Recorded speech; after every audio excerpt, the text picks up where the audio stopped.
सुप्रभात प्यारे बच्चों। आज भाग 11 कक्षा 11 के काव्य से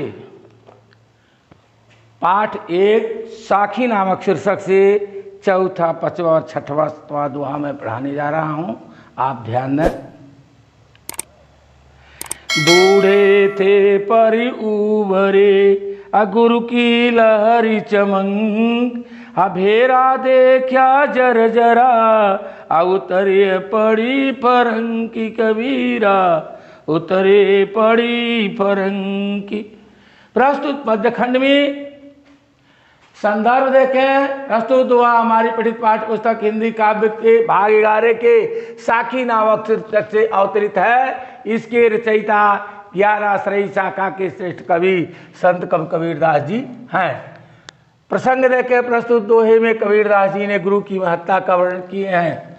अब व्याख्या ने प्रस्तुत पद्य खंड में संत कबीरदास जी कहते हैं कि बूढ़े थे पर उबरे, कि हे ईश्वर आपकी, हे गुरु जी आपकी कृपा मात्र से मैं डूबते डूबते इस भाव सागर से बच गया।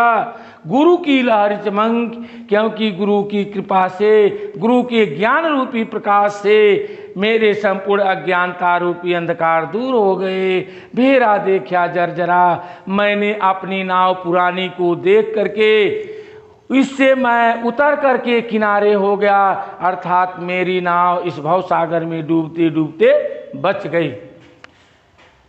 प्रस्तुत पद्य खंड में संत कबीरदास जी ने गुरु की महत्ता का वर्णन किए हैं। रस शांत रस है, भाषा सदुकड़ी है, छंद दोहा छंद है, अलंकार मात्रा श्लेष है।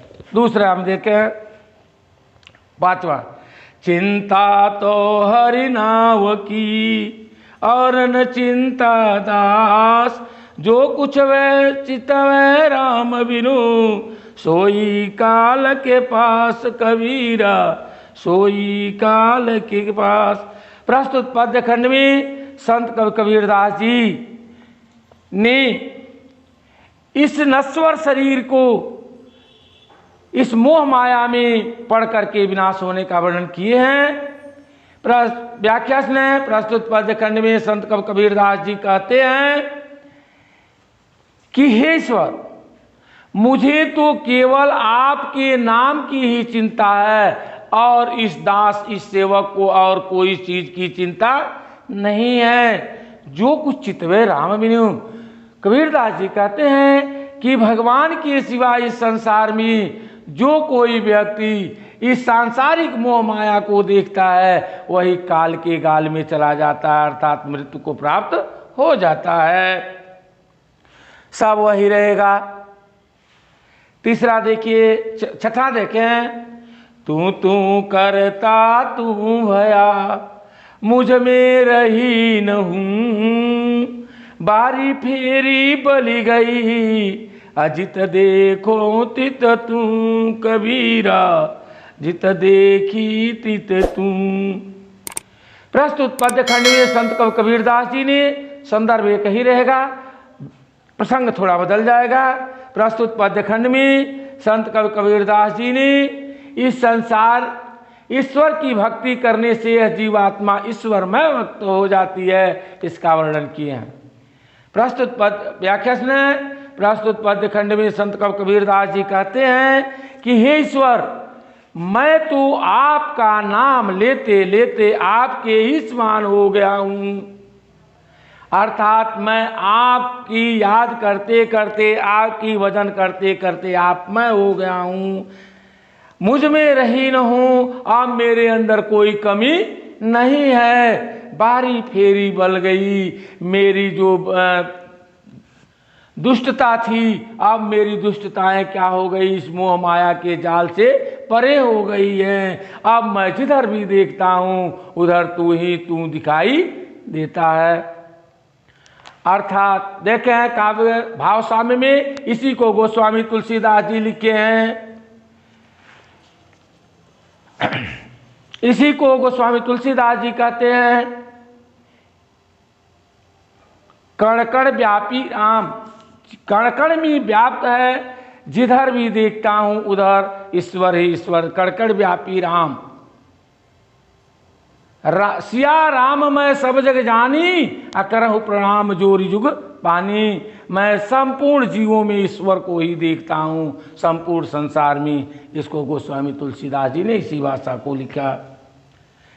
7वां देखें, कबीर सूता क्या करे, काहे न देख जागी, जाके संग तिब छोड़िया, ताही के संग लाग कबीरा, ताही के संग लाग। प्रस्तुत पद्य खंड में संत कवि कबीरदास जी ने इस मोह माया से परे होकर के आप पुनः इसी में फंसने का वर्णन किए हैं। व्याख्या सुने। प्रस्तुत पद्य खंड में संत कवि कबीरदास जी कहते हैं कि अय मूर्ख मन, अय मानव, इस संसार रूपी मोह माया में तुम सो करके क्या कर रहे हो? काहे न देखे जाग, इससे तुम क्यों नहीं जग करके अर्थात इस मोह माया से निवृत्त होकर के ईश्वर की भजन करते हो। जाके संग ते छुड़िया, जिसके संग से, जिसके साथ से आपको छुड़ाने के लिए कहा जाता है, अलग होने के लिए कहा जाता है, तुम बार बार उसी में आकर के पुनः पड़ जाते हो। अर्थात जहाँ भी इस सांसारिक मोह माया से लोगों को परे करने के लिए कहा जाता है, किंतु यह जीव पुनः उस सांसारिक मोह माया में आकर बार बार पड़ जाता है। सब वही रहेगा काव्यगत सौंदर्य में। आप देखें, केसो कही कही कूकिए, ना सोइए असरार, रात दिवस के कूकड़े, कबहू क लगे पुकार कबीरा, कबहू क लगे पुकार। प्रसंग देखें। प्रस्तुत पद्य खंड में संत कवि कबीरदास जी ने रात दिन ईश्वर की भजन करने का वर्णन किए हैं। व्याख्या सुने। प्रस्तुत पद्य खंड में संत कवि कबीरदास जी कह रहे हैं कि अय मूर्ख मन, अय मानव, किसो कही कही कूकिए, अरे तुम ईश्वर की भजन रात दिन करके ईश्वर की भजन किया करो, कि भगवान भगवान किया करो, केशव केशव किया करो, ना सोइयो असराय। तुम इतने आलसी बन करके मत सो। रात दिवस के कूकड़े, रात दिन ईश्वर की भजन करने से कभी तो वो तुम्हारी बातों को सुनेंगे और आपकी मुक्ति प्राप्त हो जाएगी। वहीं देखें, सब सदुक्कड़ी भाषा है और उपमा प्रश्लेष अलंकार है।